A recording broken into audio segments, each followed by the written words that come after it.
In the beginning, there was Earth.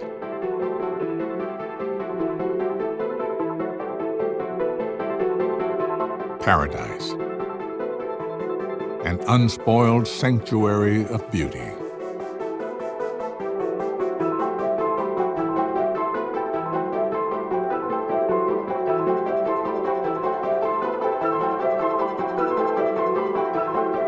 The only place in the known universe capable of creating and sustaining life.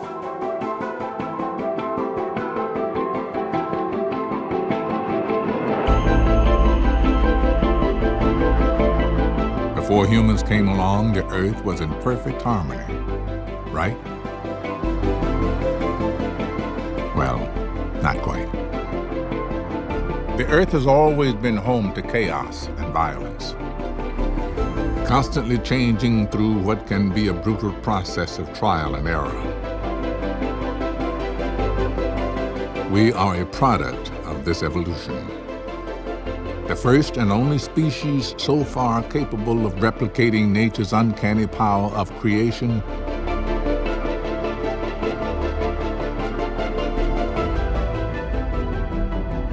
and destruction.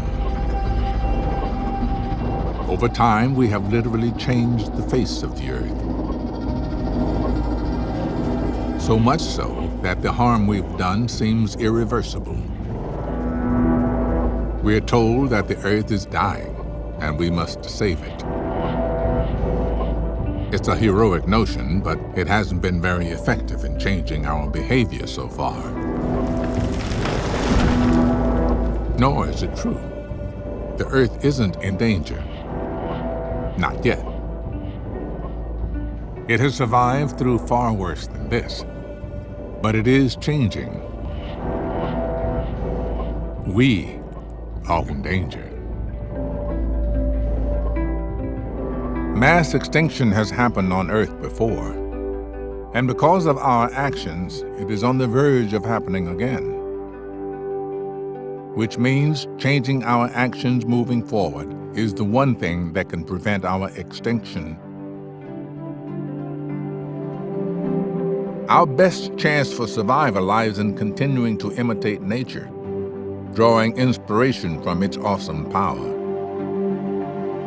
Consider mycelium, a mass of filaments beneath the soil that allows the natural world to distribute nutrients and information without a central brain. It's not so different from the internet, which allows us to share ideas and work to form a common vision for a shared future. Most of us understand intellectually that we are connected to each other and our fate is tied to our planet. But now that we have the means and knowledge to effect change, we have to act. We've already found many of the answers we need in the natural world. The process of changing the Earth back into a place that will support us is well underway. Progress is being made, and there is reason to be optimistic.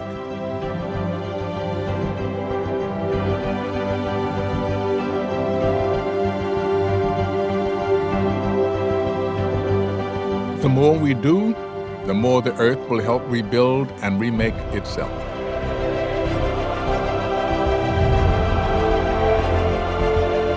What is needed is a concerted effort. This isn't a challenge that just a few countries or world leaders can fix on their own. It's going to take all of us, through actions large and small.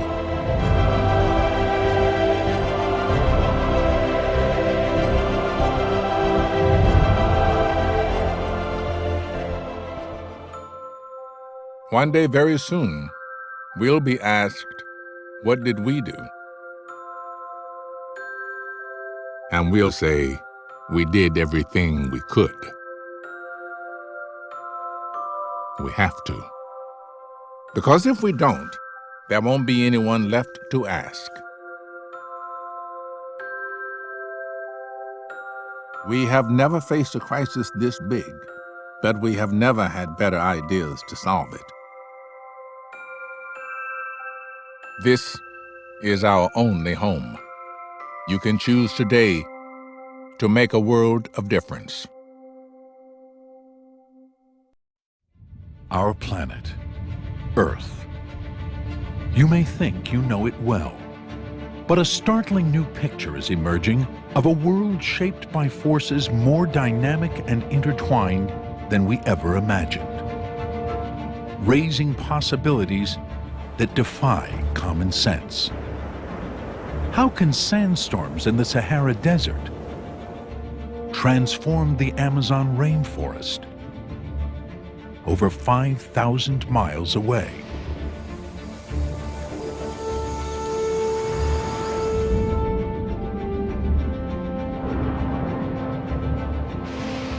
In the frigid ocean beneath Antarctica, how can a vast undersea waterfall 500 times bigger than Niagara Falls lead to a gigantic feeding frenzy near the equator? And how can warm water streaming past the coast of Africa trigger a weather catastrophe half a world away in the southern United States? Scientists have begun to find surprising answers to these and other profound questions, thanks to a network of satellites orbiting high above the Earth.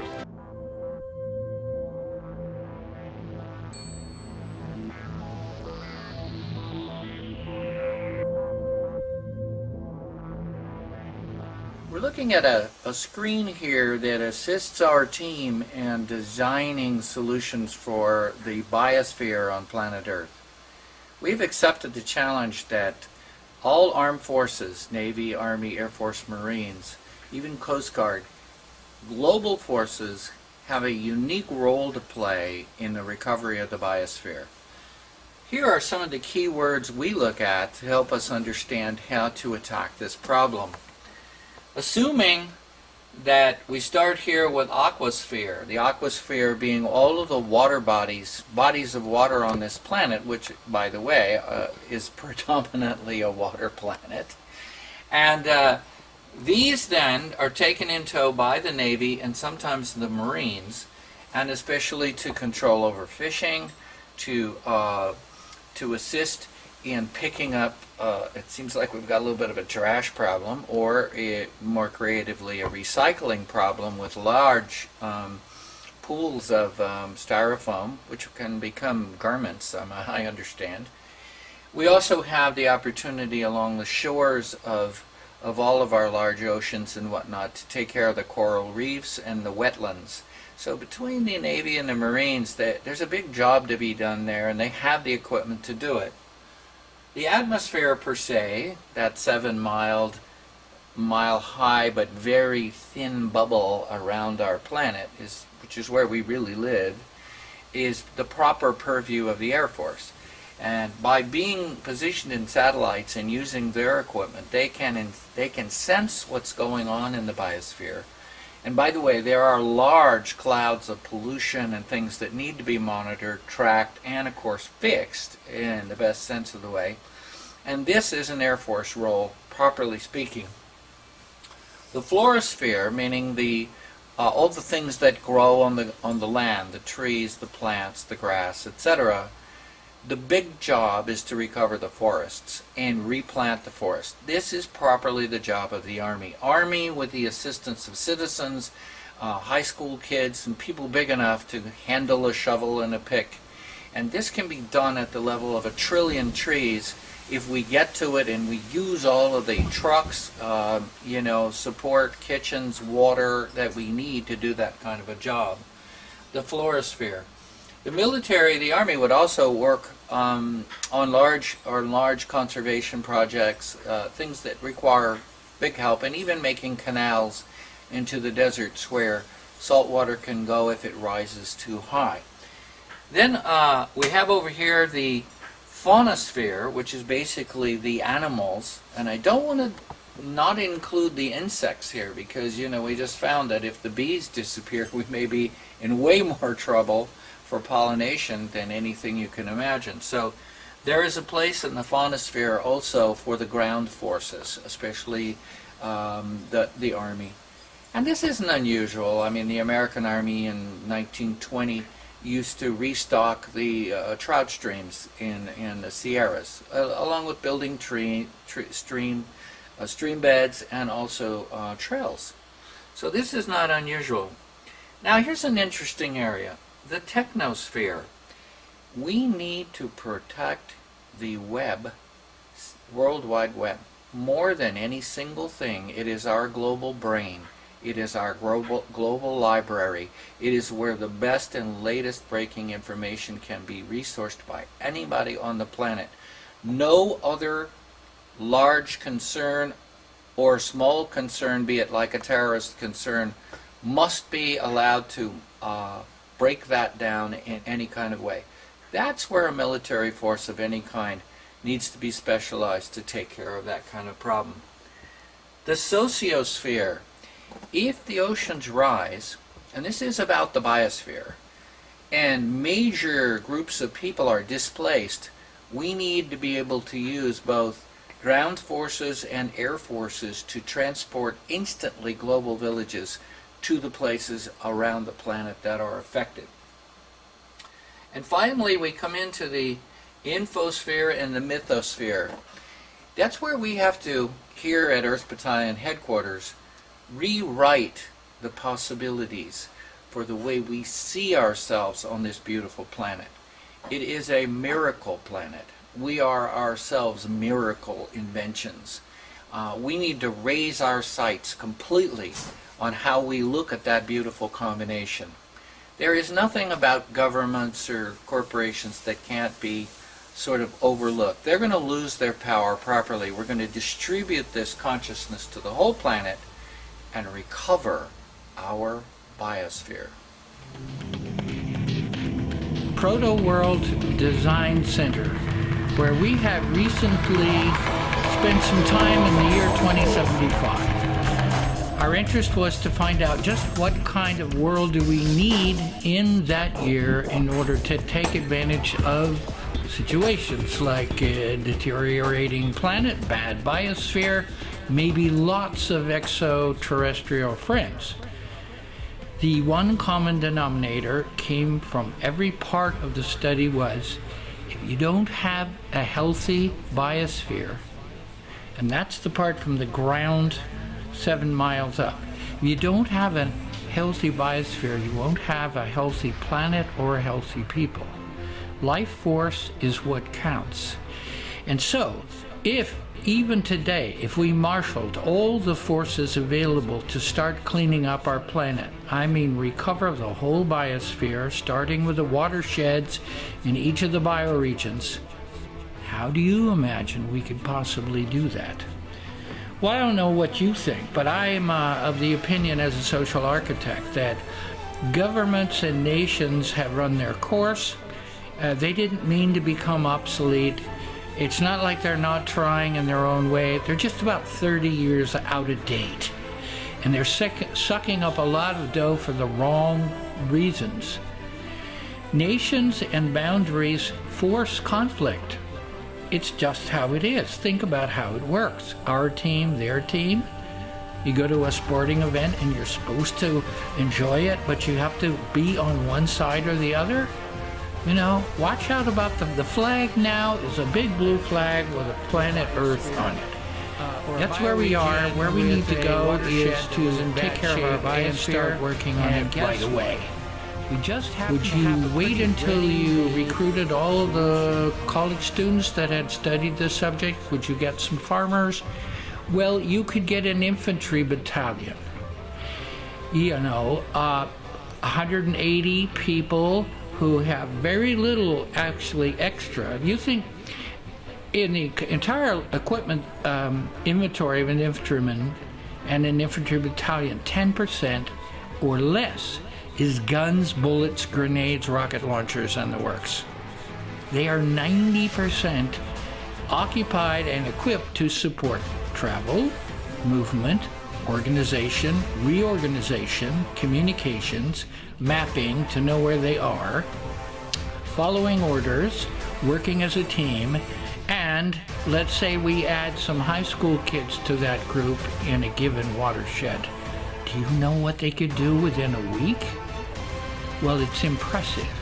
And if you begin to look at every single unit in the Army, Navy, Air Force, Marines from every country in the world, you'll find there's almost a perfect fit for the Navy cleaning up the oceans, for the Marines working on the gyre, working on flotsam and jetsam that's out of control, you know, for the Air Force monitoring the whole thing from above and showing people clearly with maps what's happening and what's not working.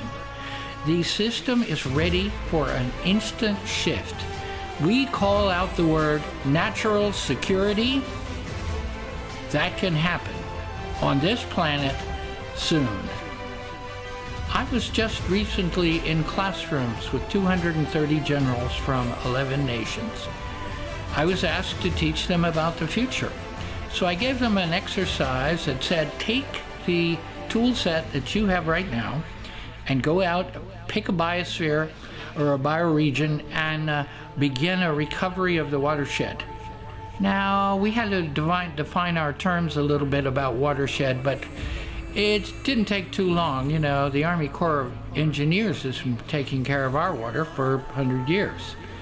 So once that was done, they proved that willingly and, by the way, excitedly, found ways to organize their troops, ask for some extra support, and get at the job. You can expect Marines to do that on the edge of waterways and oceans. You can expect the Navy to do that, and that's the Navy, by the way, that figured out how to use seawater to power all their ships. Did you know that? If you have any doubt about whether the kind of person who signs up to be a professional officer in any army is not service-oriented, then you've been watching too many Hollywood movies. They are the service, the branch of service, the core of service. Duty, honor, country, be all you can be. I was in the Army during the be all you can be age, and believe me, they were trying to be it. We wrote a book in 1978 called Evolutionary Tactics. And the people on the West Coast that thought they were going into the New Age wrote the fabulous, but by the way, somewhat practical. And the reason I'm stalling with that is I'm trying to think whole Earth catalog. There you go. Army does evolutionary tactics. Californians do whole Earth catalog. 1978.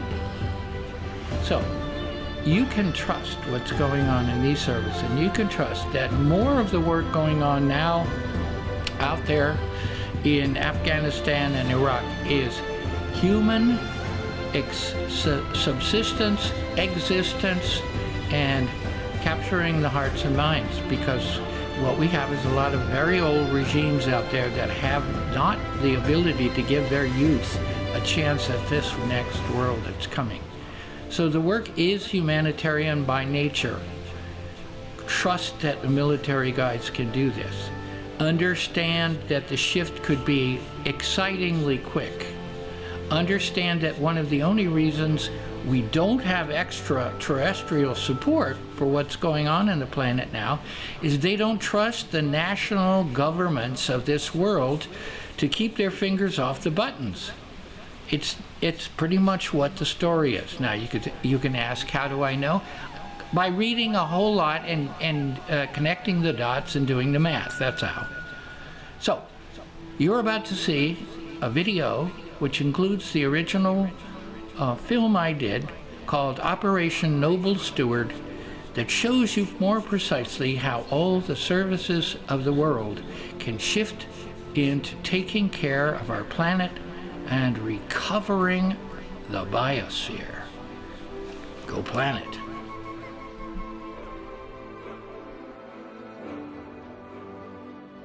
There's a team of us that have been trying to reassemble the history of the Earth Battalion and the New Earth Army and dune buggies and, be all you can be.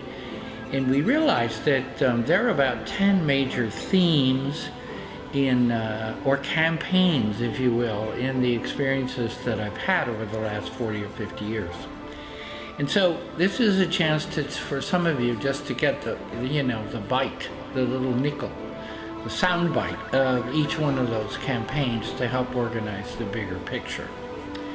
So I think the thing that Wikipedia and most people say about me at first is that I was a member of the Be All You Can Be Army, and I am best known for writing the field manual, Evolutionary Tactics.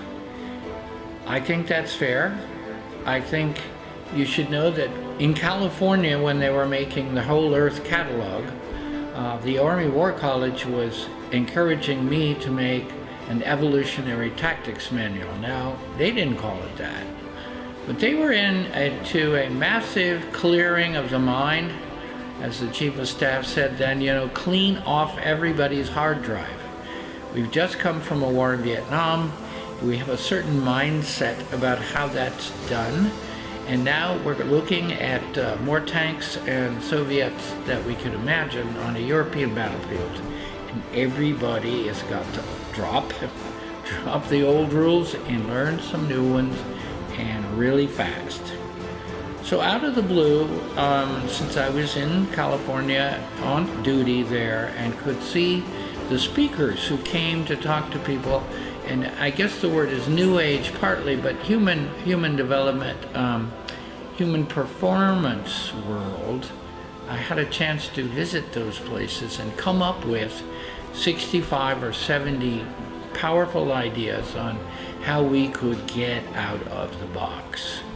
And so I spent my evenings illustrating this very, sort of munchable little handbook, manual, Evolutionary Tactics, and when I presented it to the Army at their think tank, Task Force Delta, and at the War College, they went for it.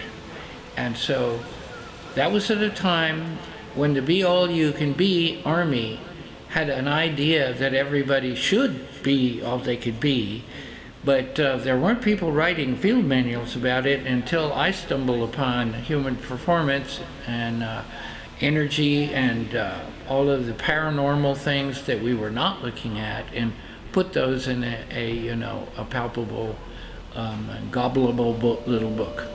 So I was a guy who perhaps realized or actualized Be All You Can Be for the Army to the degree that that was possible in busy times. So that's sort of campaign number one.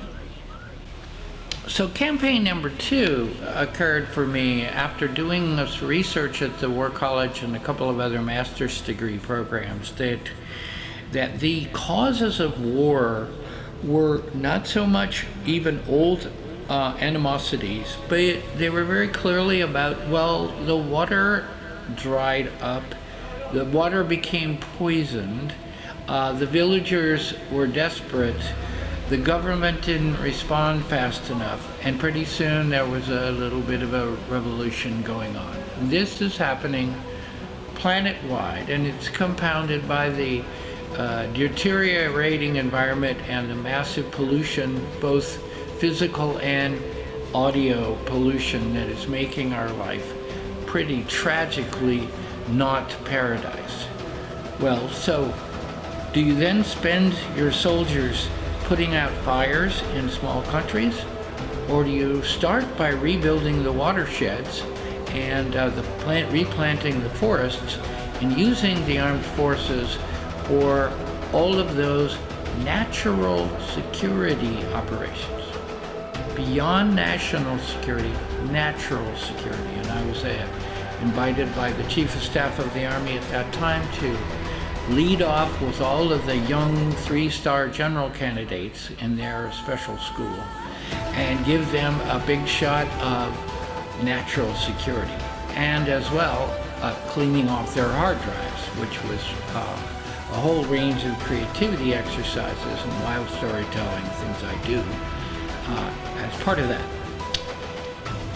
I think campaign number 3 was when it was obvious to me a little later on that corporations were really chunking down on the bottom line, and the bottom line almost exclusively, and their cultures were suffering. Manufacturing and industrial cultures have a hard time anyway, unless they're on softball teams. But the cultures in this case were isolated, put inside of rooms, inside of cubicles, inside of computers. The affiliation levels, the group activities, the culture per se was sucking wind. Now, I thought the easiest way to change that, since I was advising senior corporate leaders how to make a strategy with a vision, would be to just ask the big question first. And the big question I asked was, what is your higher purpose? Now, contrary to most knee-jerk beliefs about armies and governments and whatnot, most people would say, well, I'm certain they reprimanded you and said, well, I'm sorry, young man, but you can't ask us questions about our culture. That's just not proper. We're looking on strategies and profit here. Not one of those groups ever dodged that question. You should know that. I mean, it was sort of like, John, what is our higher purpose? It's 4 o'clock. By 6 o'clock, we're going to have our dinner with so-and-so. We're going to have one by 6 o'clock, right? Yeah, I love that character. But there's more earnestness going on in corporations than you'd imagine. And by the way, they're all the organizations that are actually propping up our villages and towns. So, there's a whole activity that was then translated into videotapes and is online and has been online for 15 years.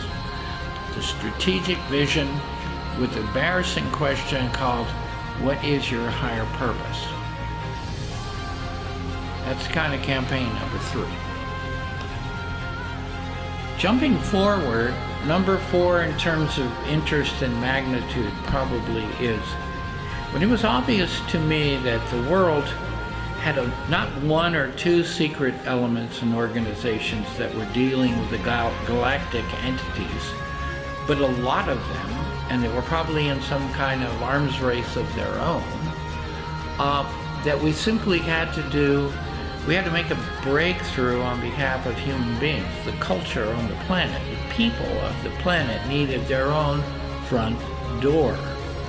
Now you can imagine if you're an extraterrestrial civilization and you look down and you say, well, where do we go in? Where do we land? Well, they don't have a front door. They what? They don't have a place where off-worlders can come and formally say hello. What? Yeah, they've got airports that they use at night to come up on our ships occasionally, but so I recruited some remote viewers, some channelers, and some visionaries to help me translate my dreams, and I put out the call for what is the classic starport look like, and where is one in the local galaxy, and then I had visionary artists come over and help me illustrate. That illustration right now is on the landing area in Kalapana in Hawaii, where the Hawaiians have opened the lava flow there to brothers, star brothers and sisters. I like that phrase, star brothers, not aliens. And they've opened that up as an invitation for refuge to any of those people, those extraterrestrial people. So the shape of that is in place there. People have some sense of how to deal with arriving civilizations. Nothing like it's going to be shortly. But I just want you to know that's a high priority, something that I had to really leave all my normal research modalities to get in touch with.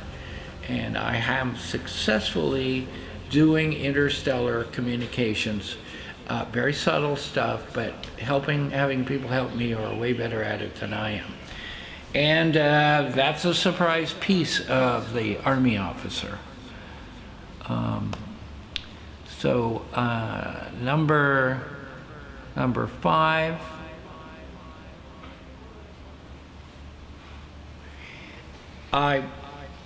When I retired 25 years ago, I noticed that the zoning laws were very much constraining Americans from living in the country the way they wanted to. In fact, it was hard to just retire.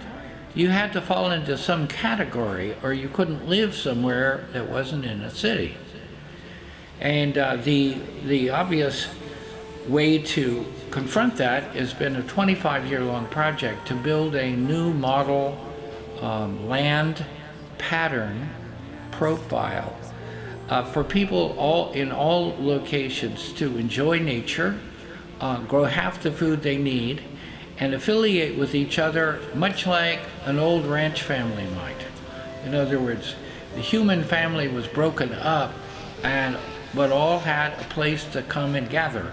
That's not true in cities. It's not true in subdivisions. It's not true in rural areas where only wealthy people have big houses and they're separated by miles.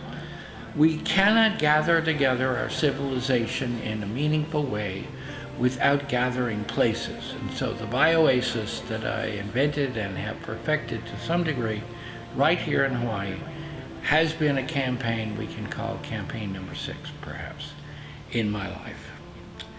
Now, let's look at something past the aesthetic and sentient shifts required there.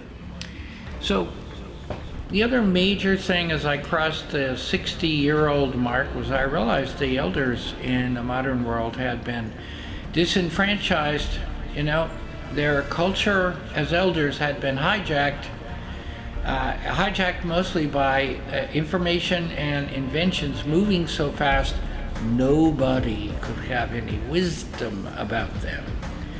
Yeah, when you're running breakneck speed, it's awful hard to evaluate the shortcomings and longcomings of any kind of idea. So I wrote a book called The Golden Years to model how elders could represent themselves later on for their families, for their townships, for their extended families. And it included a lot more than, my name is John Taylor, and I was born in Monkeytown, New York, and I grew up the son of a coal miner, and I went to school at, I'm sorry, friends, that is not personal information of any real value to anybody. So uncovering your capacity, what were your dreams? What were your goals? What were your, for example, talents? And what are you going to do when you're 60 to share some of that back with the world around you? Not just go off and hide somewhere till they pull the plug. So there's that piece. And I thought that the sacred, in many cases, was hijacked by the church. And it's a practical thing when you're a minister to have something to say every Sunday. But that doesn't mean your experience of God needs to be listening to another talking head.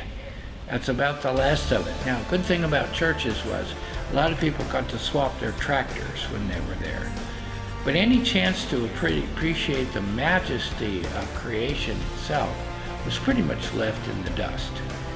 And so when the doors opened to the east, the Far East, and spiritual approaches that involve energy and calming the body and basically zenning out your life. It was such a perfect complement that I made sure that all of that got included in the field manual and other things. So as an elder, I am really public about what I do in 4 or 5. In my ecstatic dance class, which means freestyle basically, I also practice drumming, hollering, and clapping. So we're not gone energetically from the view plane. So when I arrived here in Hawaii, I lived in the north end of the big island of Hawaii. There was 2 abandoned sugar towns here. And that meant there were about 37 buildings in 2 small towns that were dusty, dirty, painted only light green or light brown, and only, maybe 6 or 7 viable businesses in those 37 buildings. So by dressing up the altarpiece, like the biggest, oldest / general store hotel, with some fresh paint and some fresh music and whatnot, creating a little Hawaiian culture there. That plus the guy across the street did the same thing, and we did the same thing in the next town with the oldest hotel. We made altarpieces of those things, and now we've restored 94% of all the buildings in the town without having a single plastic franchise building added. And we have a period architecture which has a real sense of place to it. And we re-established our meeting areas. In addition to softball and church, we have Saturday market where there's entertainment and many other levels and ways to gather. So we live in a small, charming town, and it feels that way, and there is that, not that overbearing road of noise pollution everywhere, which jacks everybody up. So there is this sense of recovering our small country towns. And my final remark here is that the world is recognizing now that it's not saving the Earth below us that we need to do, it's saving the biosphere. It's the space above the Earth for 7 miles up that is carrying what we breathe, what we taste, how our skin is affected. That is our playground and the life source of our civilization as it is presently constructed. So in 2075, what you want to know about this planet is that it's got a healthy biosphere. Not an economy where everybody has a job. No, it's a healthy biosphere and a healthy set of botanical connections everywhere so that our life force can be cranked to the maximum. We need life force for ourselves. We need it for our real estate. If we get visited by intelligent civilizations and they find we are not taking care of our biosphere, they're going to think little of us, probably move us over in some way and mine what's left. No, this is the road to a secure future, and that's a healthy biosphere. I think only I might add to that, in that regard, it's the time to say go planet. National boundaries are causing more conflict than not. Nations as governmental institutions are 30 years out of date. Don't say that's not true or we'll fix it. No, it's not fixable. Bureaucracies always behave badly after 30 years. And that's where we are. So guess what? Along came the web.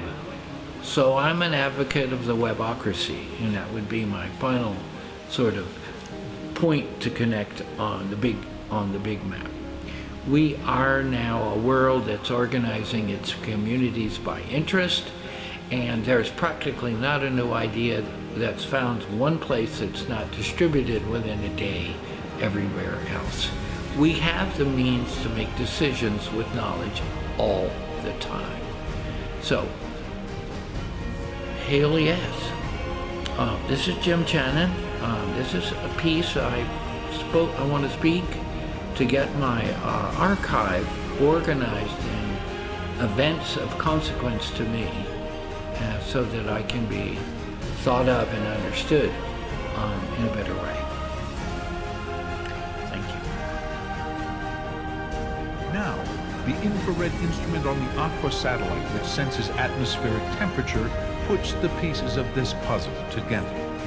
The winds of the polar jet and the water of the circumpolar current together form an impenetrable barrier around Antarctica, isolating it from the rest of the planet and depriving them of warmth. That is why the whole region remains exceptionally cold all year round.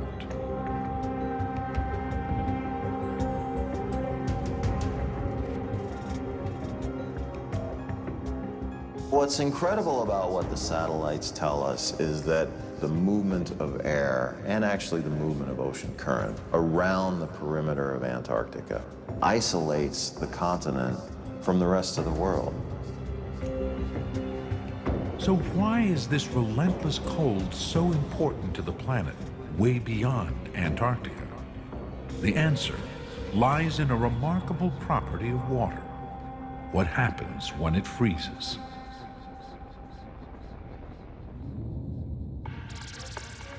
The Aqua satellite reveals the start of the process. It sweeps the surface with its microwave scanner, looking through the clouds to detect the distinct signature of ice. The microwave instruments on the satellite enable us to see through the clouds to the sea ice around Antarctica throughout the year.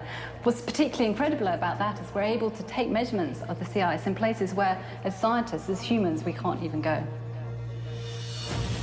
This satellite gives us an accurate picture of the extent of sea ice around Antarctica over the course of a year.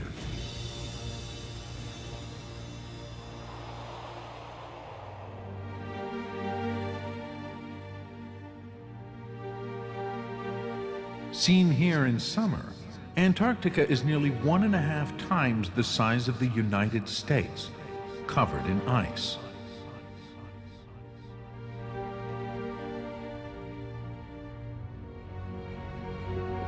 But in winter, it grows even more.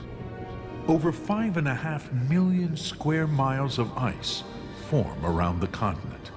It grows to the size of all of Africa.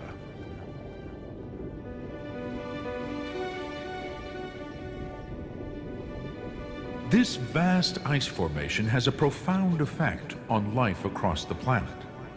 How can its impact extend so far?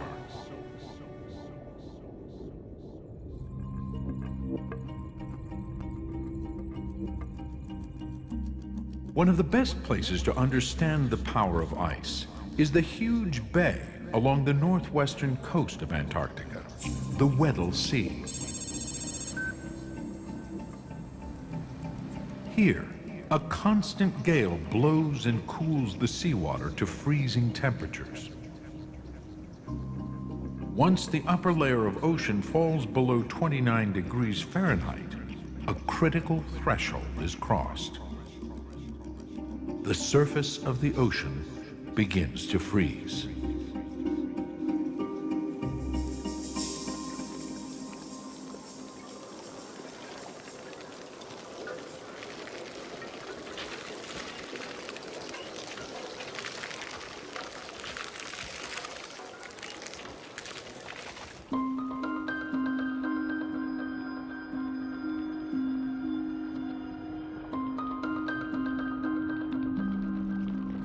At a microscopic level, tiny crystals start to grow, knitting themselves together.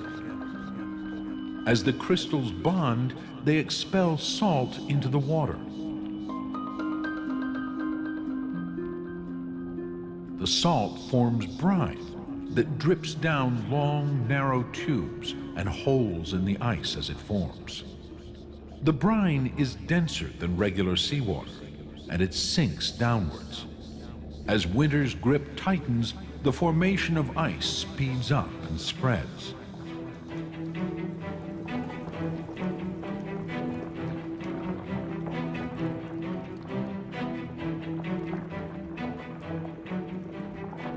Soon, large slicks appear on the surface and thicken into a solid mass.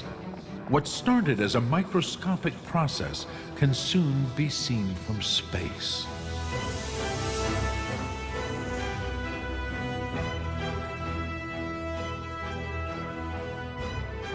Each year, more than 200 billion tons of ice form in the Weddell Sea alone, releasing tens of trillions of tons of dense brine into the ocean.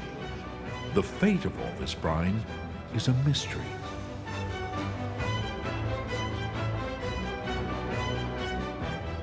The crucial question is, where does it all go?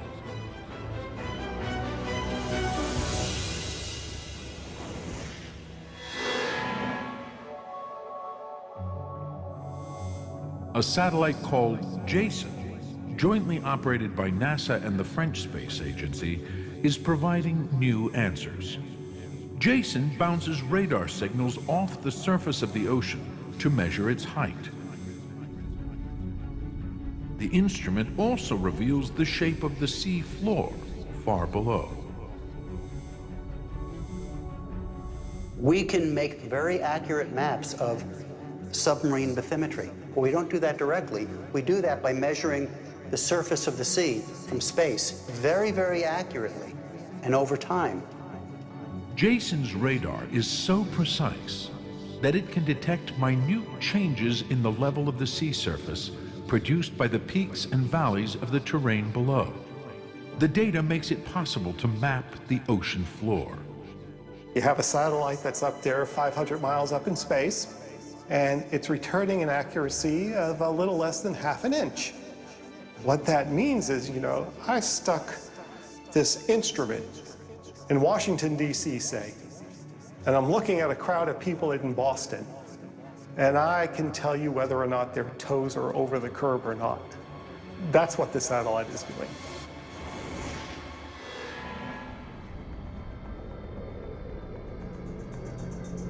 The satellite data allows scientists to make a three-dimensional map of the ocean floor beneath the Weddell Sea.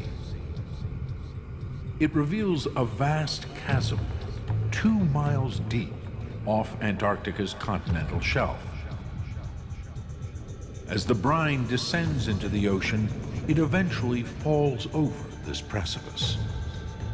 Other sensors attached to the sea floor track the flow of the brine as it sinks.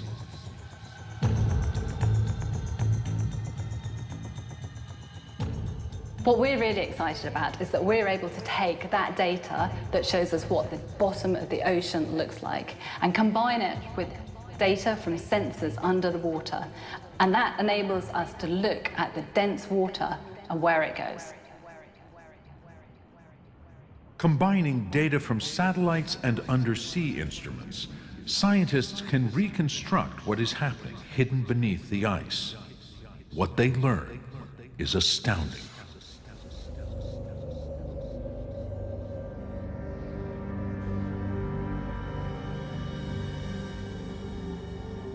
$1 trillion gallons of salty brine plunge down through the Weddell Sea every hour, a torrent equivalent to the volume of 500 Niagara Falls.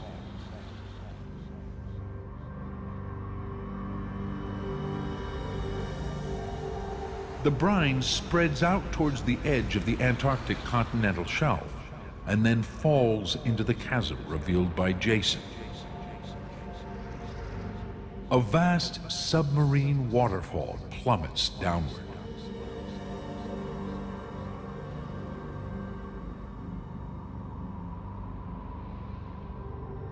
The cold, dense brine falls slowly, silently, into the abyss, 2 miles down to the ocean floor below. It will not resurface for hundreds of years.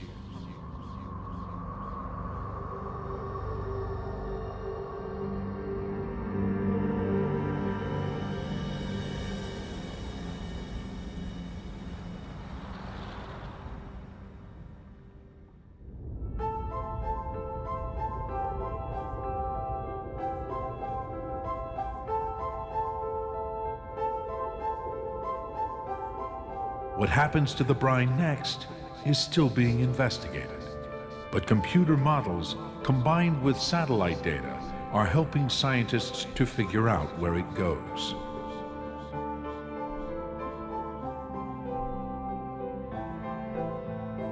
This animation shows the undersea current in action.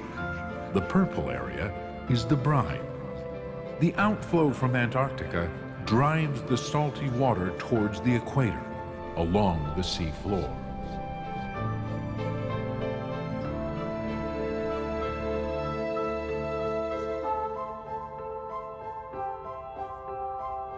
All the water in the bottom of every ocean around the globe has its start within 6 miles of the Antarctic continent.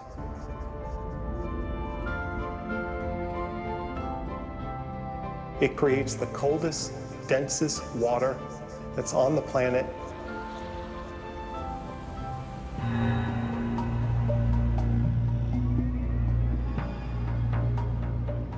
The cold, salty liquid becomes part of a worldwide circulation system, stirring and cooling all the world's oceans.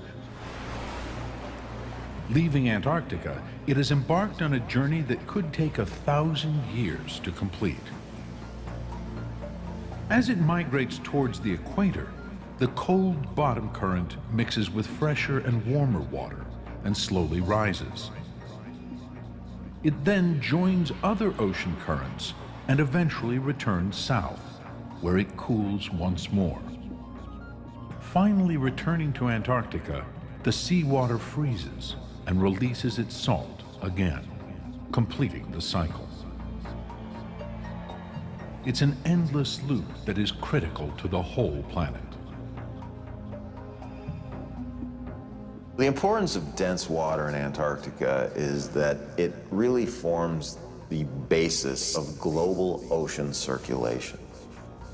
The temperature and the salt combine to cause sinking and rising in different parts, which sets up this conveyor belt, this interaction of all of the ocean water.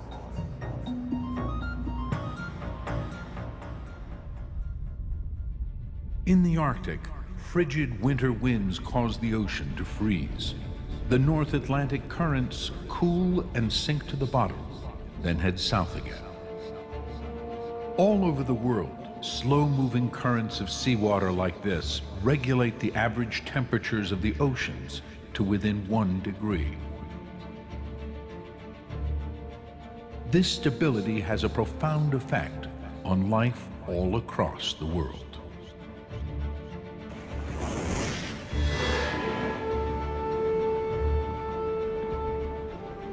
This NASA simulation shows the surface of the entire ocean, a web of currents in constant motion.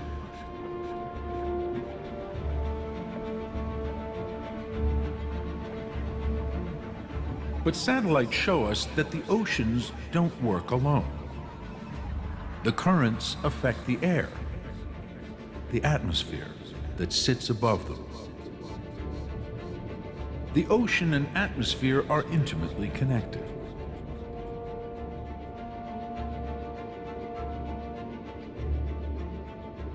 For instance, the Gulf Stream takes warm water from the Gulf of Mexico north to the eastern United States and Europe, generating warm air.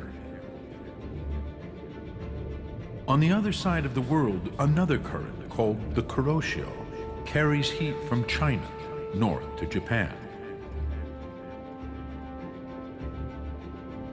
It's a global process, ocean currents distributing heat around the planet. The climate we live in is a result of ocean circulation patterns. You know, the reason in the United States that North Carolina and South Carolina are warm is because there is the Gulf Stream. And the reason there's a Gulf Stream really takes root in Antarctica. As a major engine driving the world's ocean currents, Antarctica helps protect Earth's climate from wild swings in temperature. The constant, dependable circulation of the oceans around the globe and the relatively stable temperatures it produces have made Earth a hospitable planet. Long-term stability provided time for life to flourish and complex animals and plants to evolve.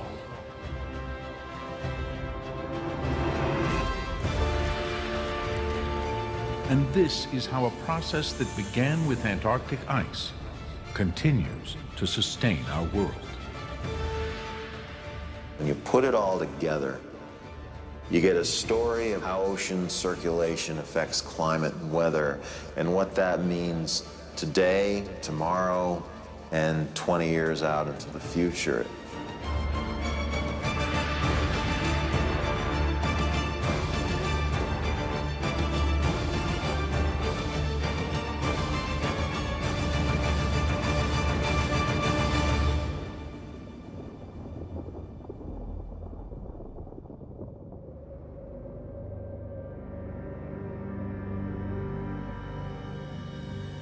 But ocean currents and the atmosphere are not the only players.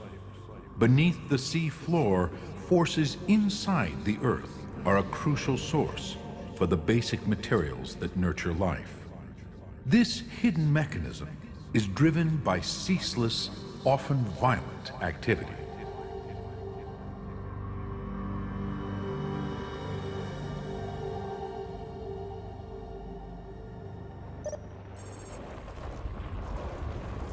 Two recent examples. A magnitude 9 earthquake strikes Japan in 2011. An entire section of the country moves 8 feet towards North America.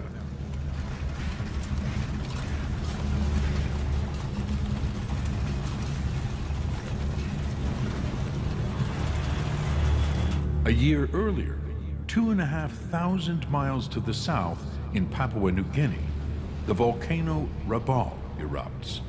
It fires a vast plume of ash high into the atmosphere.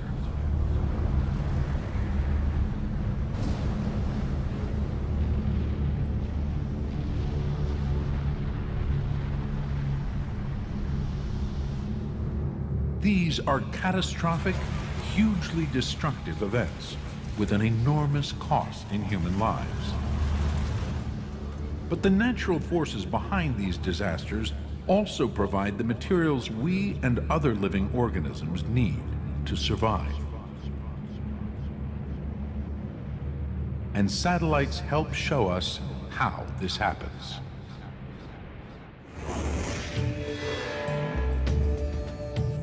Canada's RadarSat is one of several satellites that use highly sensitive radar to map the Earth's surface in 3 dimensions. Bouncing radio waves off the terrain below, these satellites continually sweep the surface of the globe.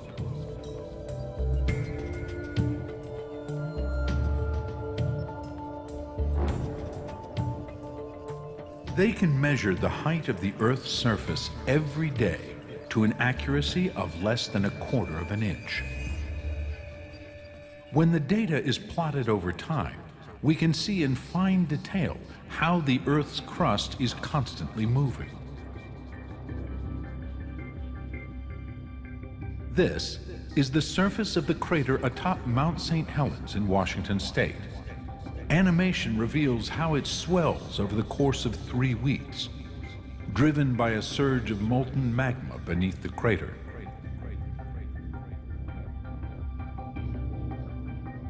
Now, satellites can actually see the crustal plates moving now. We can see bulges and dips where the magma is moving around underneath the crust. This animation shows the swelling of Mount Etna in Italy as magma accumulates beneath it over 9 years. When the volcano erupts, the land sinks back. So we're getting a picture now of what the world looks like under the crust and how that affects the other dynamic processes of the so-called solid Earth. Every day, dozens of volcanoes around the world are erupting, while 4,000 earthquakes shake the ground. Our Earth is dynamic, constantly ejecting gases and magma from its depths, and some of this activity has a vital impact on life. The secret to understanding how lies deep beneath the ocean surface. Here, a crucial chemical reaction takes place between molten rock and deep ocean water.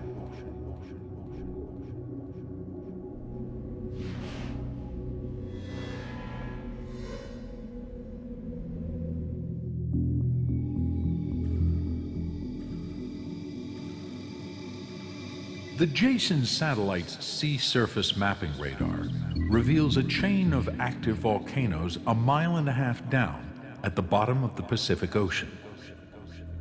This is where that critical interaction between molten rock and freezing water takes place. This footage was taken with a remotely operated submarine, also called Jason. Lava and superheated gases spill out of cracks in the ocean floor, known as hydrothermal vents.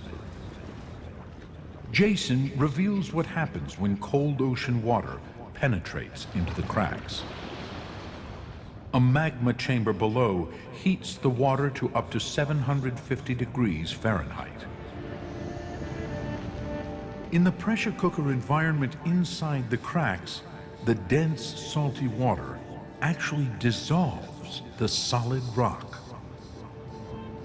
Complex chemical reactions take place, producing minerals containing sulfur and iron. These are nutrients that living organisms need to survive. The seawater, now loaded with minerals from inside the Earth, streams out of the hydrothermal vents. These nutrients feed a thriving ecosystem that includes shrimp and exotic creatures like tube worms.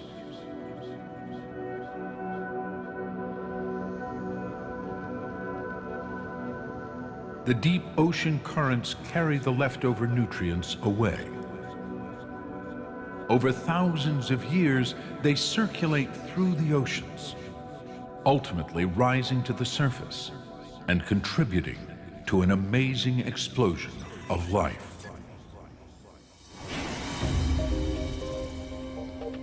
And we can see this activity with NASA's Aqua satellite, which is equipped with instruments that observe the Earth in many wavelengths of the electromagnetic spectrum. One tool is called MODIS. MODIS is pretty much the crown jewel of the Aqua satellite. It's an enormous scanner, so it basically covers the whole world every day. MODIS scans the ocean in the infrared and the visible portions of the spectrum. It can detect extremely subtle changes in the temperature and color of the water. So what we have in space is an instrument that looks at very, very small parts of the spectrum. And we measure how much light comes back in each part of the spectrum.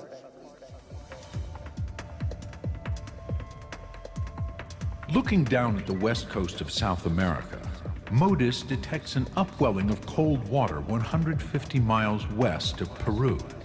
Then it detects a particular shade of green. This identifies the source as chlorophyll, a sign of plant life. It's clear that the satellite has spotted a massive bloom of tiny organisms called phytoplankton. Just below the surface, these phytoplankton are absorbing the rich soup of minerals that have come from the deep ocean.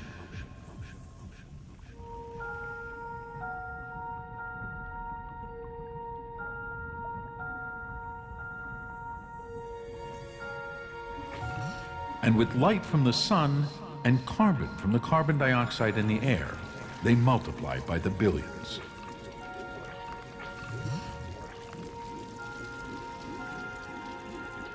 As MODIS shows, the plankton multiplies so quickly that in just 24 hours, 500 square miles of ocean have turned to this distinctive green color.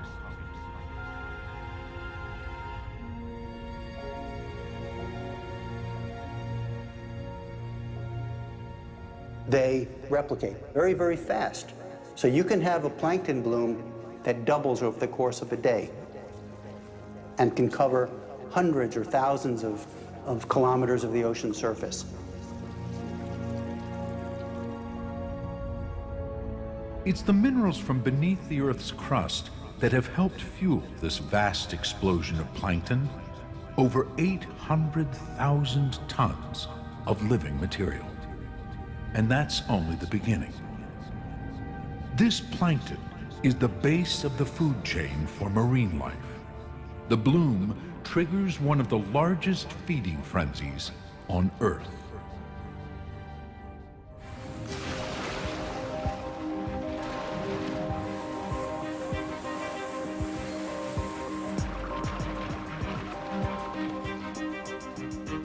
Trillions of anchovies and sardines feast on the tiny organisms.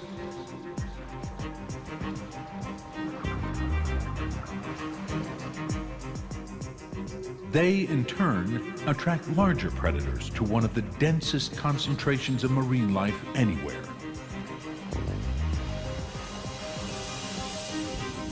Sharks converge, and even birds, flying above, dive down to join the feast. And up above, humans are here too, taking advantage of one of the world's most productive fishing grounds. The satellite data reveals similar upwellings all around the world, delivering nutrients, seen here in pink, into the surface waters. Each upwelling triggers a plankton bloom. Phytoplankton provide that key link between this energy out here, the raw materials that this planet holds, and the food engine that allows life to flourish. These vast green ribbons of plankton can cover as much as a fifth of the world's ocean surfaces. About 45 billion tons of biomass every year. The plankton are one link in a chain of life that begins deep beneath the seafloor.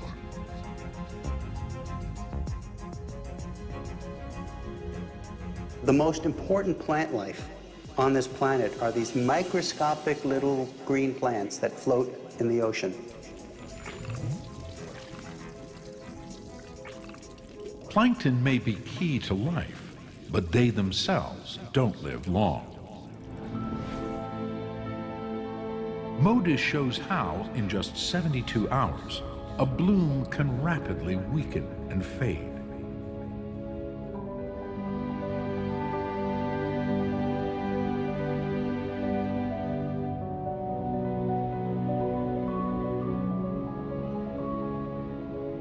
All the plankton that have not been eaten die and sink into the abyss. They take their precious minerals with them all the way back to the ocean floor.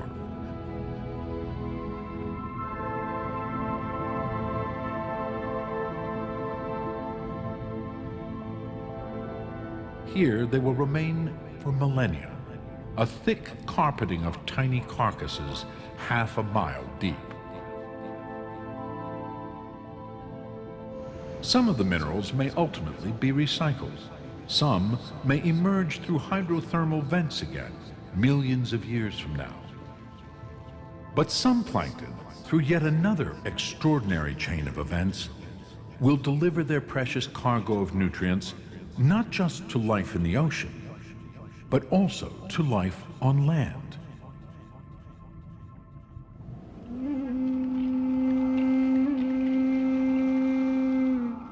Half a world away from the coast of Peru, where plankton bloom, lies the Sahara Desert in North Africa. The Sahara is enormous. It makes up a tenth of the African continent. It's one of the driest and dustiest places on Earth. Surprisingly, the remains of ancient plankton are here, hidden in this arid landscape.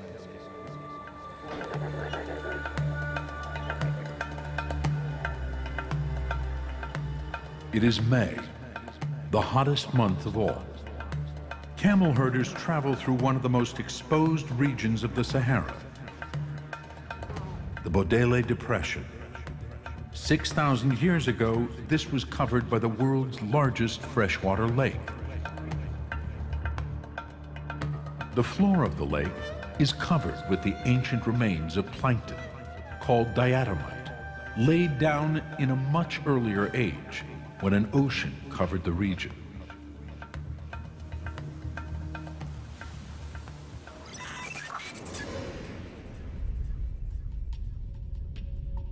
With its eye on the Earth from 400 miles above, NASA's Landsat 7 is one of the latest generation of satellites studying the composition of rocks that make up our planet. It sweeps the Bodele, producing these high-resolution pictures in multiple wavelengths of visible light. The white expanse is the diatomite on the bed of the lake.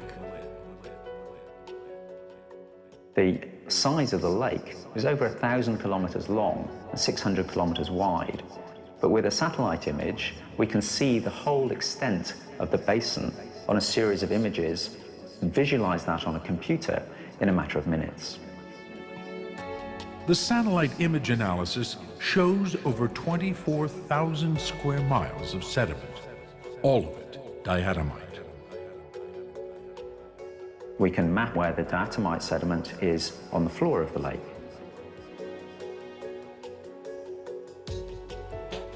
The diatomite from the plankton is a rich source of phosphorus, an element needed by all living things to produce energy. But for this nutrient to re-enter the chain of life, it must first embark on a long journey that can be seen from space.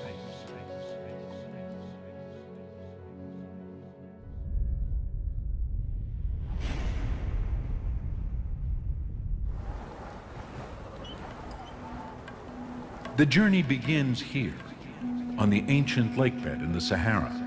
The wind sweeps up a few flakes of diatomite into the air. The flakes fracture into a fine powder and are carried off by the wind. A dust storm builds.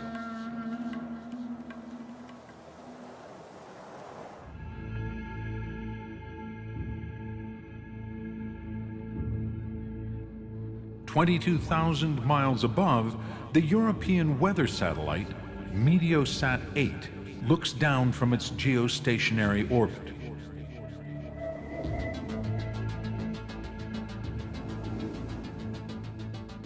It records a daily pulse of dust rising off the Bodele Depression.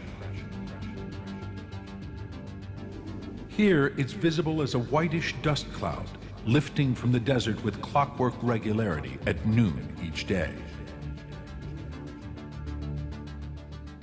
Although the individual particles of dust are minute, they're like hundredths or thousandths of a millimeter in diameter, there are such vast clouds of this dust that you can see it on satellite images.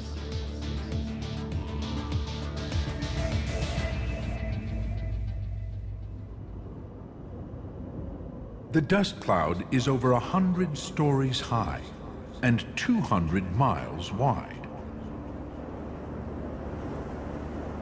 From here, it will head west on an epic journey.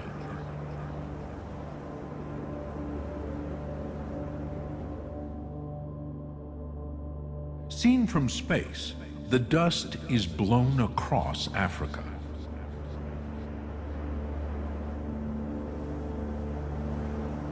At the Atlantic coast, it's drawn up high into the sky.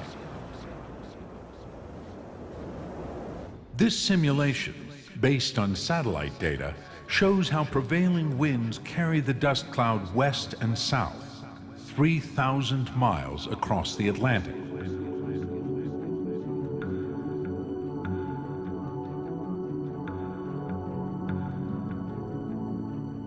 As much as 7,000 tons of dust are airborne at any one time.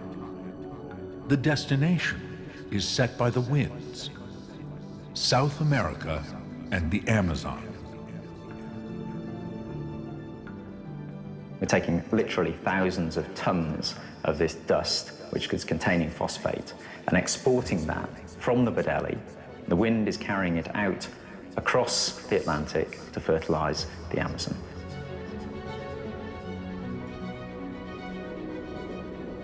Here, in these clouds high above the rainforest, what was once living plankton reaches the end of its journey.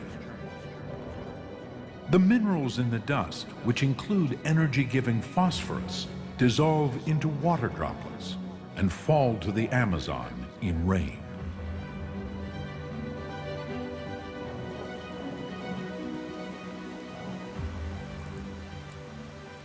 Areas like the Amazon jungle, although they appear very rich, the soils are actually very depleted. They've been leached. And one of the things that they're short on is phosphate.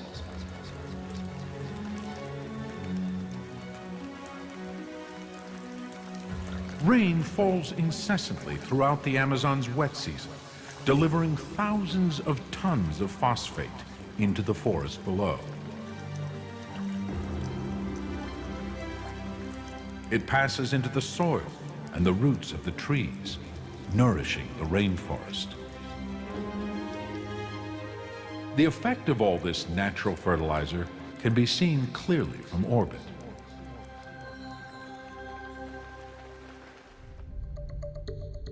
Terra is the twin of the Aqua satellite.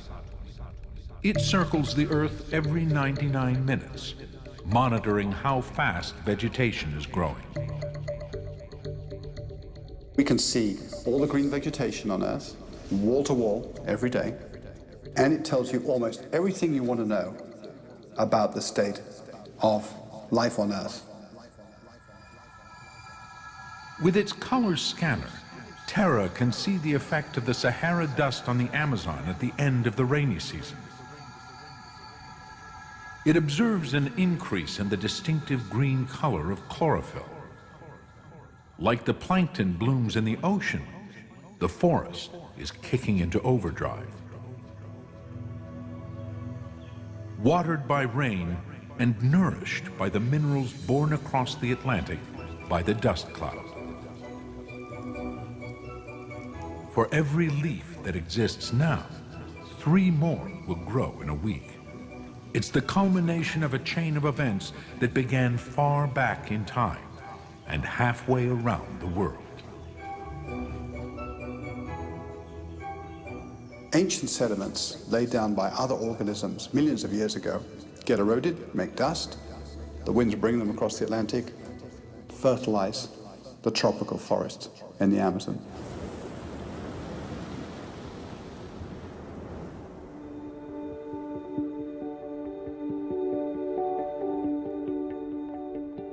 The migration of Bodele dust to the Amazon is just one of many ways that vital minerals spread to living habitats all over the world.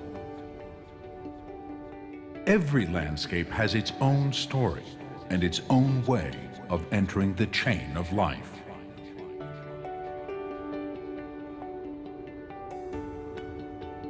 The exchange of nutrients from the land is going on all over the globe every day.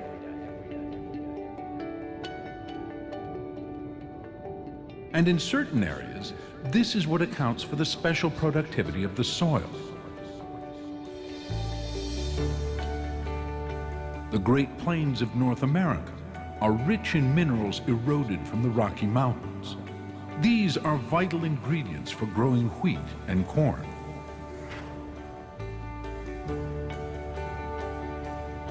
In Bangladesh, the Ganges Delta is rich in iron, washed down from the Himalayas in river sediments, ideal for growing rice.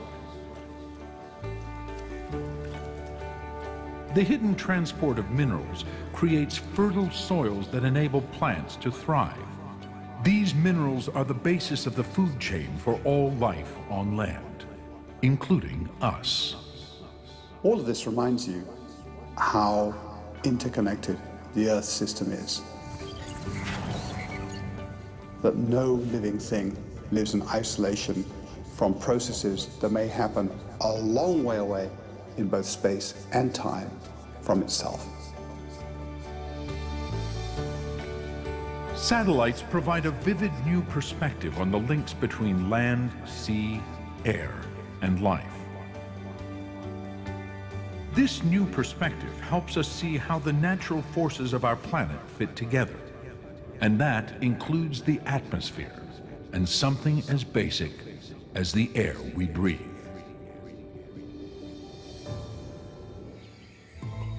Less than a quarter of the air around us is comprised of oxygen, but that oxygen is essential to life.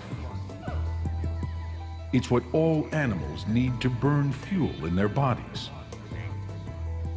Oxygen is vital to metabolism. It provides the energy that allows even the most active creatures to survive and thrive, and to master their environments. Scientists believe that the abundance of oxygen in the atmosphere was essential for the evolution of large, intelligent mammals like us. The human brain alone uses about 20% of the oxygen we breathe.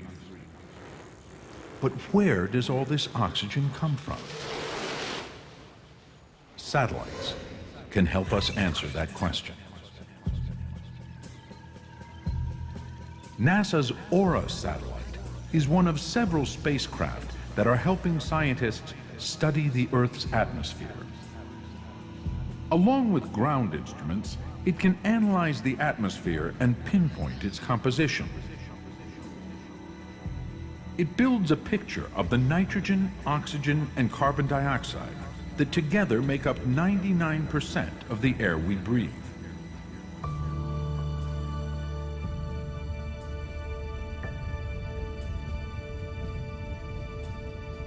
This computer visualization shows how the Earth's atmosphere changes over 24 hours. During the day, oxygen, seen here in blue, rises all over the planet. At night, carbon dioxide, shown in orange, is on the rise. And the oxygen we need is given to us by plants. Before plants, there was no oxygen in the atmosphere. So plants did all the hard work of allowing the atmospheric concentration to build up over time, allowing all other life to develop. They made the place habitable for us. Plants breathe in carbon dioxide and expel oxygen. They produce so much that the vast Amazon rainforest is often called the lungs of the Earth. But the real picture is more complex.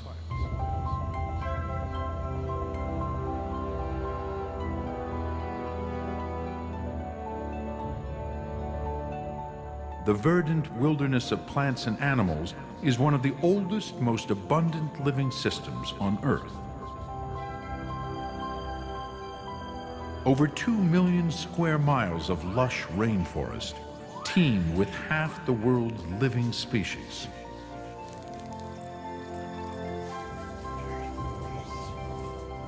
The Amazon is the largest natural preserve of life on the continents that's left in the world. Thousands of miles of almost virgin forest, thousands of species that have been there for an awfully long time.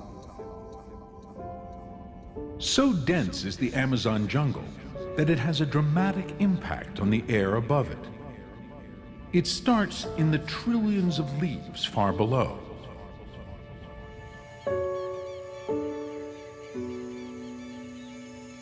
We can use animation to show what this invisible process, known as photosynthesis, might look like. During the day, the leaf takes up carbon dioxide from the air, seen here in orange. It converts the carbon into sugar for energy and growth, and releases oxygen, seen in blue.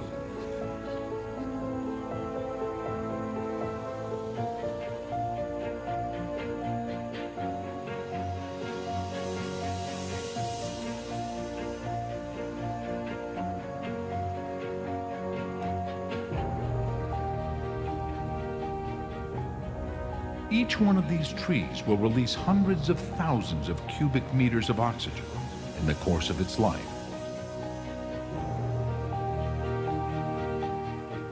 And as for the Amazon as a whole, 1/5 of the world's oxygen is produced here. But there's a surprising twist. We will breathe almost none of it.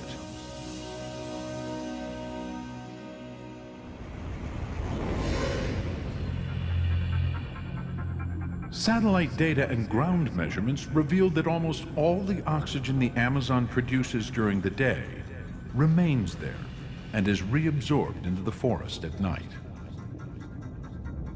With the advantage of the satellites, we can now see that the Amazon basically uses all its own oxygen and uses all its own carbon dioxide. It is, as far as we can tell, almost a closed system in itself, almost.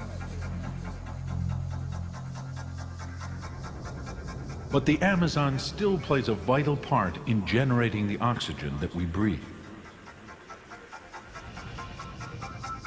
What satellites now make clear is producing the oxygen that benefits us takes an extra step. The process begins with rain, which falls up to 250 days a year in the Amazon. The soil of the rainforest is continually washed into the Amazon River system, taking with it nutrients and organic material. An average of 2 million tons of this sediment is released every 24 hours. The sediment flows eastward, traveling 4,000 miles into the Amazon Delta.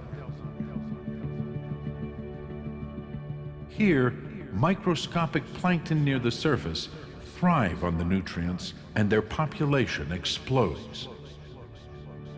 As they spread further out to sea, some of these tiny organisms act like plants, absorbing carbon dioxide and releasing oxygen.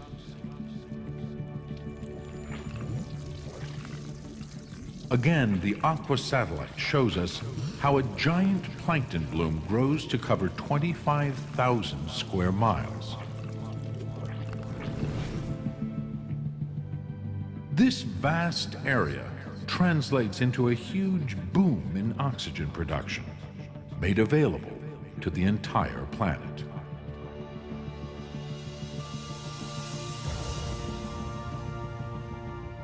When plankton grow, they release oxygen.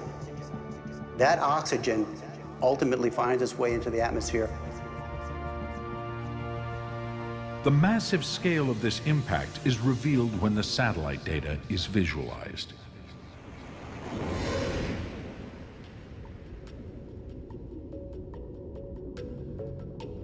This animation shows the oxygen produced by plankton blooms, seen here in bright blue. The Amazon plankton bloom releases billions of gallons of oxygen into the atmosphere every day. Within a few days, the plankton die, leaving most of the oxygen they produced in the air as they sink to the bottom of the ocean.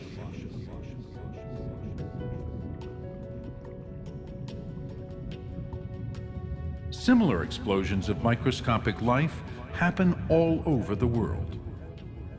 Plankton's major role in replenishing oxygen in the atmosphere is something we've only fully grasped with the help of satellites.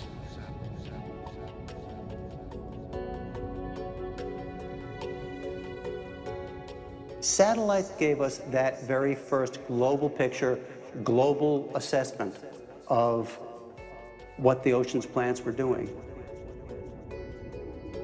And what plankton are doing is providing life-giving oxygen for us.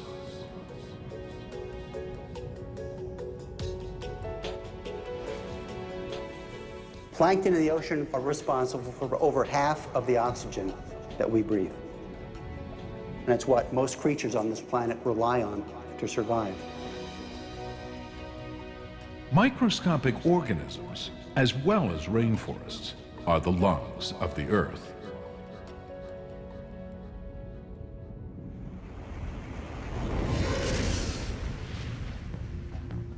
So what other secrets of life can satellites, our eyes in space, reveal?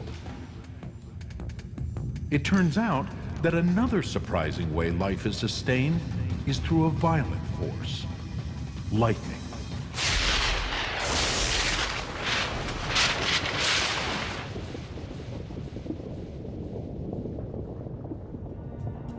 From orbit, the whole Earth buzzes with electricity. Astronauts are often amazed by the intensity of the electrical storms raging far beneath them. You can see 1,000 miles worth of lightning flashes left and right as you're looking down. And they seem to set each other off like fireworks, bang, bang, bang, bang, bang. It's really quite amazing. But to understand lightning's global impact, we need more than just observation.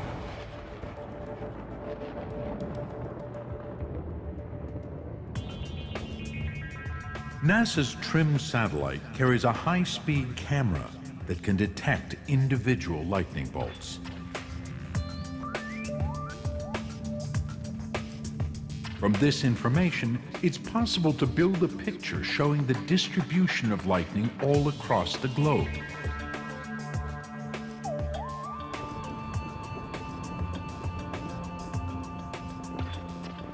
Astonishingly, 40 strikes occur every second. That's more than 3 million strikes a day. So how is all this lightning created? And what is the effect of all this energy streaking through the Earth's atmosphere?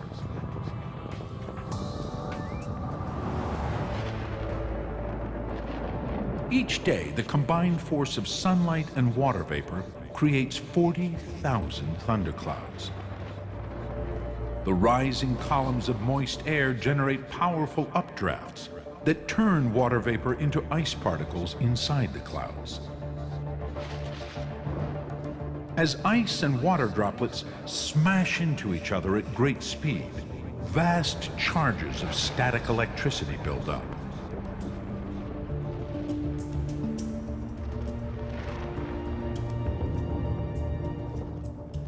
An average thundercloud contains enough energy to power a city the size of Denver for 10 hours.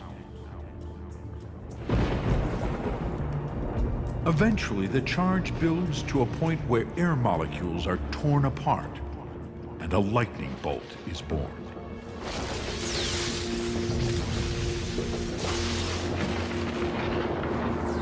A bolt is no thicker than a human thumb. Yet it's 5 times the temperature of the surface of the sun. As it burns through the atmosphere, the electricity breaks apart the molecules of nitrogen contained in the air. A lightning stroke, it actually splits the nitrogen into single nitrogen molecules. Nitrogen doesn't like that. It's desperately looking for something to connect back to with, and it often does it with oxygen. When oxygen bonds with nitrogen, it creates a vital nutrient called nitrate.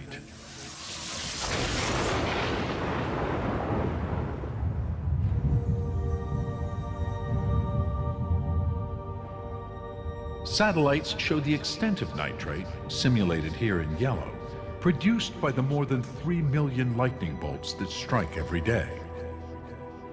This creates about 13,000 tons of nitrate. It dissolves in water droplets in the clouds and falls to the ground in rain.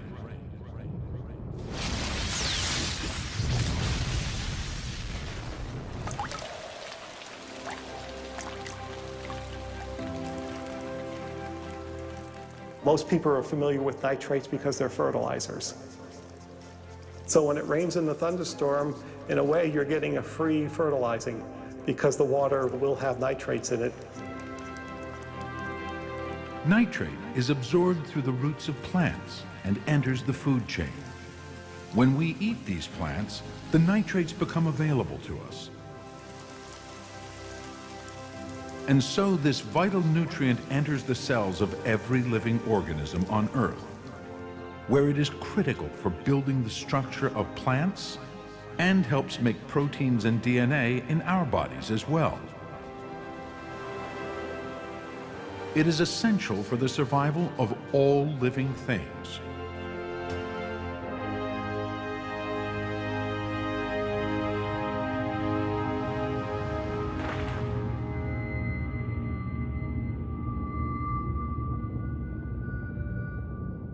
But nitrate production is not the only way in which lightning promotes life on Earth.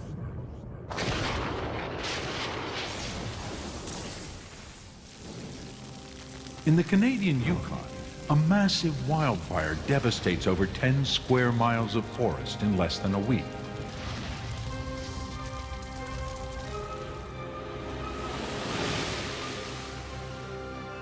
Such blazes often start with a random bolt of electricity from the sky.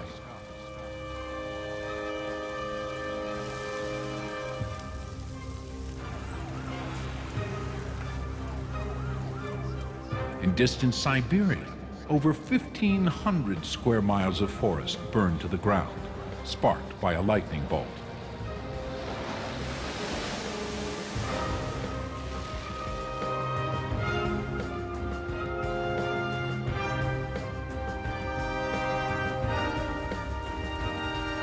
These flames may seem purely destructive, but thanks in part to satellites, we see that they can also be life-giving.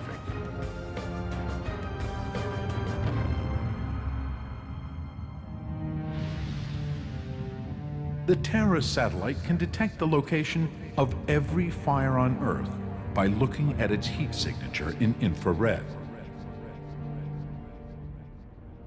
Terra basically gives us a map of all the fires in all the forests and grasslands of the world every day. This sped-up visualization of Terra's data shows a year's worth of fire all around the world. The vast swaths of orange are actually thousands of tiny dots. Each one represents a half square mile of land where a fire has burned. Over 19 million square miles in total. The Terra data also reveal fire's role in renewing life. The observations have shown us how important fire is as an element of change. The benefits of change can be witnessed in the forests of northern Canada.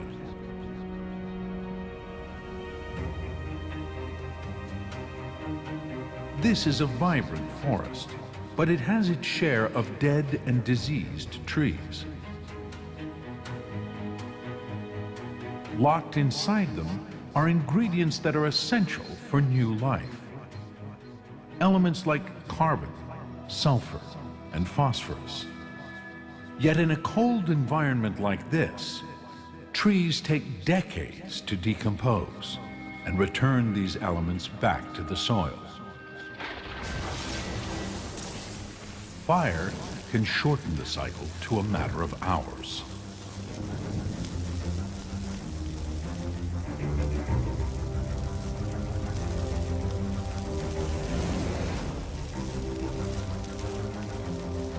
The pine tree is highly flammable. It's full of sap and resins that burn easily. The oxygen in the atmosphere fuels the flames.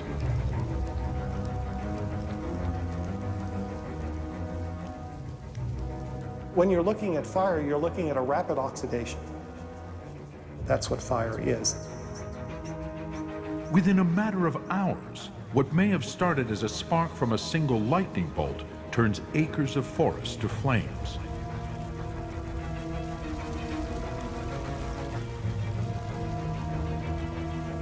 The nutrients these trees have stored for so long end up in the ash.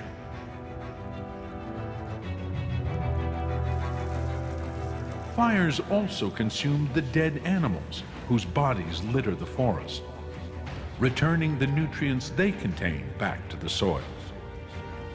The smoke climbs into the sky, and the ultimate impact of this nutrient-rich ash can eventually be seen from space.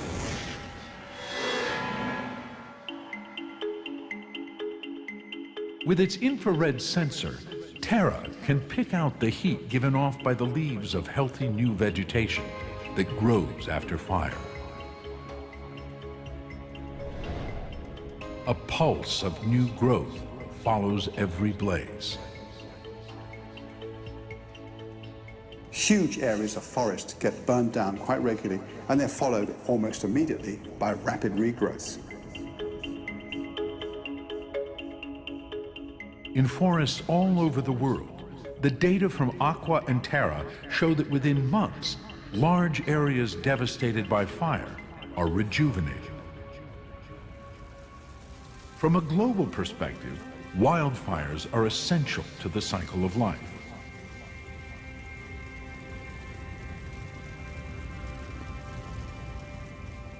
Fire's like a great blender for all the materials in the Earth system. So when you get dead living material, particularly in the forests, fire will rip through there and decompose that stuff very quickly into its basic minerals and compounds that new life can use almost immediately. Fire is such an intrinsic part of nature that many plants have evolved to make active use of it. The pine tree drops its seeds in the ashen aftermath of a blaze to make the most of the nutrients that have been released. Wildfires are essential to maintaining the health of many of the world's ecosystems. It's a mechanism by which habitats that are no longer productive regenerate. We can now follow this process over decades. When you look at 30 years of satellite data, you see this continuous dynamic rearrangement of the biosphere. The nutrients that that tree has pulled out from the soil are being dropped back down again in the soil to feed the next generation. The effect of all this is to allow the biosphere to turn over far more quickly and efficiently.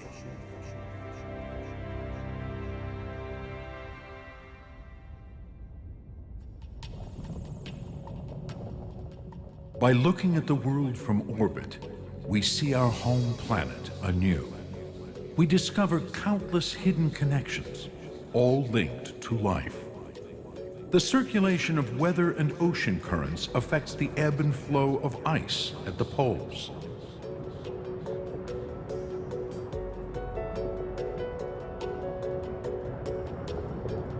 Originating in the Earth's crust, erupting magma interacts with cold ocean water, producing nutrients that rise to the surface and nourish aquatic life.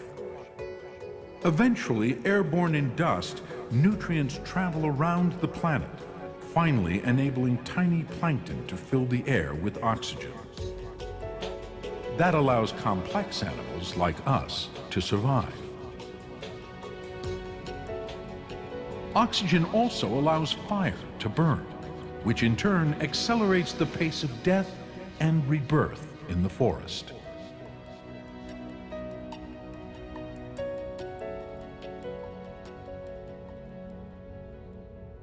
Above all, life's major driver is the energy we receive from the sun.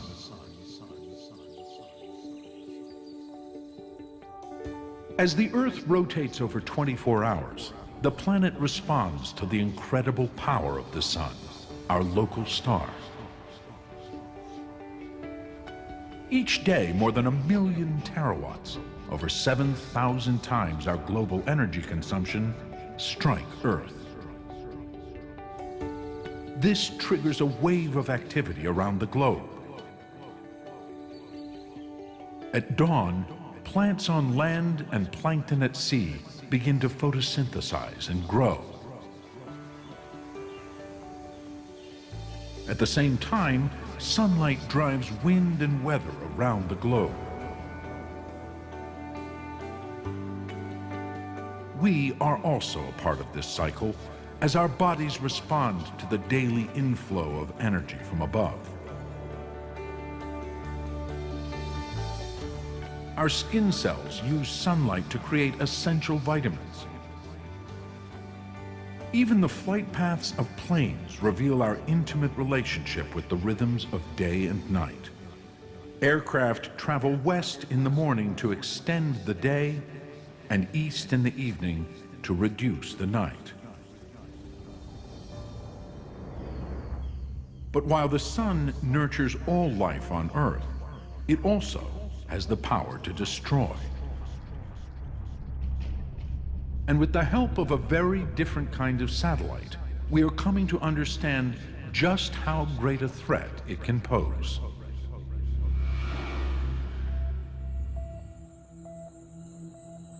Orbiting 22,000 miles above the Earth is the Solar Dynamics Observatory. This satellite looks not at the Earth, but away from it.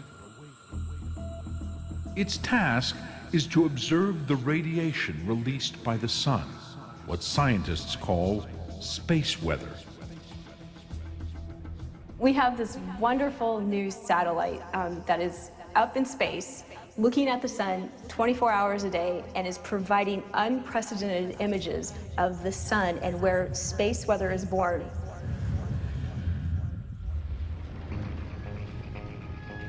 These striking images are produced by the SDO's ultraviolet sensor, detecting light frequencies beyond the blue end of the visible spectrum. The sun emits constant light, heat, and other forms of radiation, along with occasional dangerous bursts of charged particles.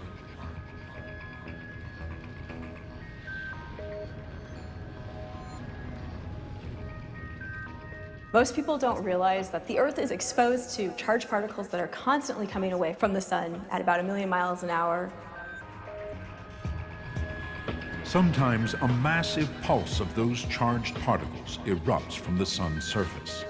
It's called a coronal mass ejection, and it contains billions of tons of charged particles, superheated to tens of millions of degrees, and blasted out at millions of miles per hour. It has the potential to wreak havoc on our planet. This supercomputer visualization shows what happens when a coronal mass ejection occurs. The explosion is equivalent to 14 million Hiroshima bombs. It sends a cloud of charged particles millions of miles wide racing towards Earth. Without some kind of protection, these enormous blasts would strip away the atmosphere, destroy our fragile ecosystems, and scorch the Earth.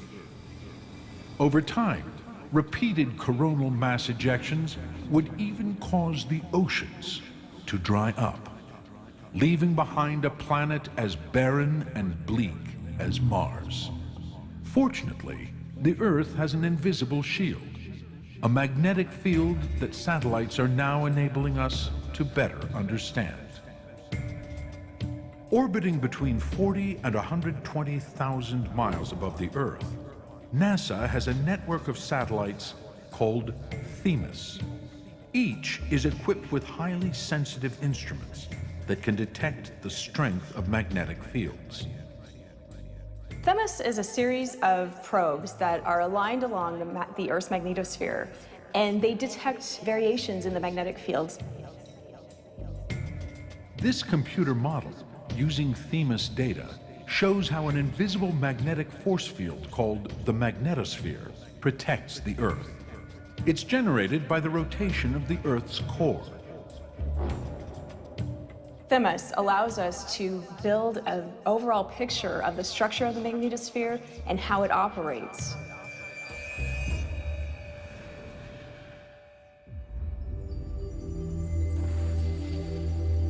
THEMIS reveals how the magnetic field is constantly blasted by the sun. The wave of charged particles, called the solar wind, distorts the magnetosphere into a gigantic teardrop shape, 120,000 miles across.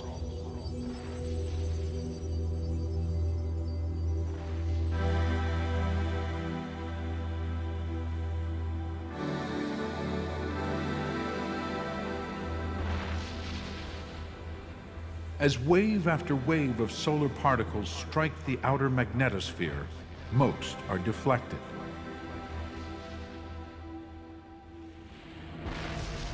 But when a coronal mass ejection arrives, it tears open the magnetosphere, allowing a vast number of charged particles to breach the magnetic field's first layer.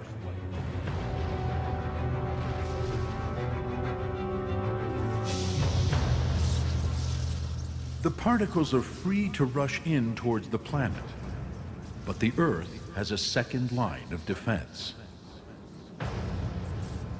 inner magnetic fields steer the radiation down towards the poles. This process is extremely energetic. Particles get accelerated and then they travel down along the magnetic field lines towards the polar regions. The radiation streams downward, encircling both the north and south poles, and triggers something we can see with our own eyes. One of nature's true wonders, the northern and southern lights, or the aurora.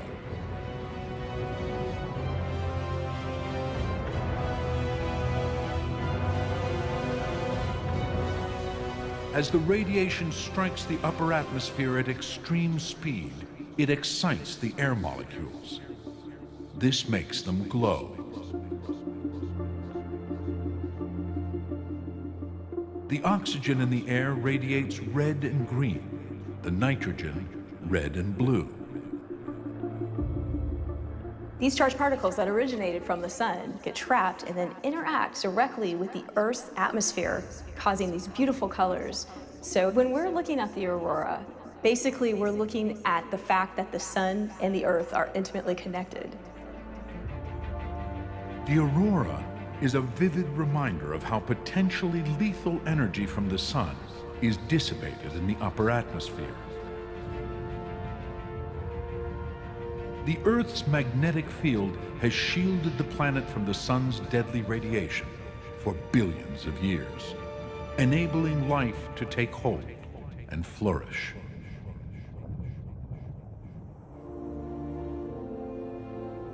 Satellites are revealing one final piece of this incredible puzzle, the role that humanity plays. Our human footprint has grown so large that we have become a major global force in our own right. Our impact is the consequence of a system that has created and sustained life for 3.5 billion years. Our success as a species has resulted in rapid population growth. And today, our presence can be seen across 80% of the landmass. Now we, in turn, are affecting the many natural cycles that govern our planet.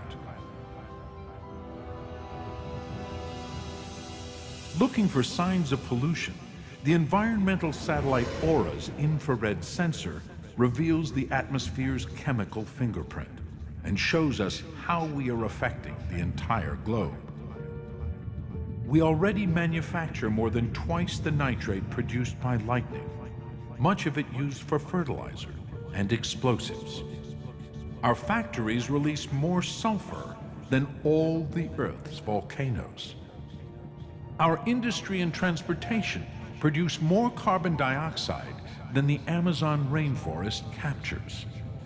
Our cities generate dust, trigger electrical storms, and affect rainfall. And these are just a few of our impacts on Earth's natural cycles.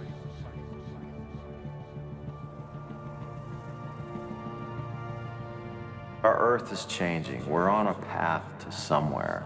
And our ability to understand that path is crucial to success in the future. And satellites help us answer some of the most fundamental questions needed to understand how our planet behaves.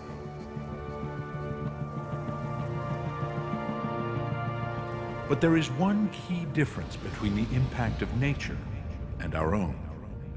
Unlike volcanoes, the motion of ocean currents, or the oxygen produced by forests and plankton blooms, we make conscious decisions about what we do.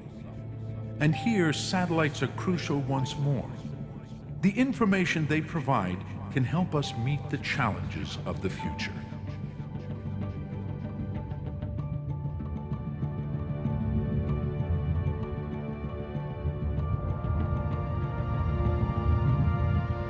The real power of satellite observations is they represent objective truth. They tell us about what the world actually is doing, not what we would like it to be doing, not what we might fear it to be doing, but what it's actually doing. And it's that that allows us to see change, real change, for what it is.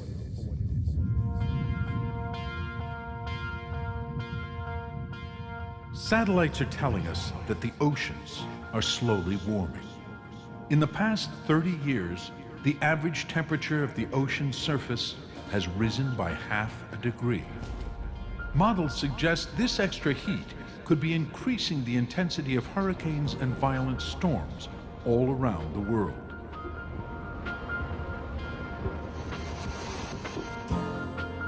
Satellite data shows that in Antarctica, ice shelves that took many thousands of years to form are collapsing year after year. And in the Arctic, sea ice is diminishing at an alarming rate. Many factors play a part in these dramatic changes, but most scientists agree that human activity, through our release of greenhouse gases, is the main driving force. All around the globe, satellites are recording change, but there is a problem. Just as we are able to capture and measure these changes, many of the current fleet of satellites are coming to the end of their lives. Satellites need fuel to stay in their orbits. When their time is up, they must either use the last of their fuel to boost themselves far away from the Earth, or descend and burn up on re-entry.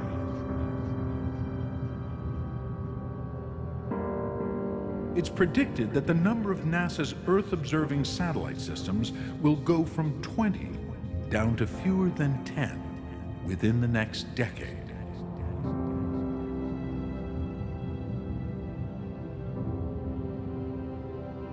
The constant stream of information from these vital instruments in space will fade. If we fail to replace these satellites, we could lose our ability to track the web of connections that is fundamental to life. The complex interactions would be absolutely invisible to us without a larger view of the Earth. It's the consistency and the amount of data that they provide that allows us to understand the processes that are going on in the Earth that are important to maintaining life as we know it.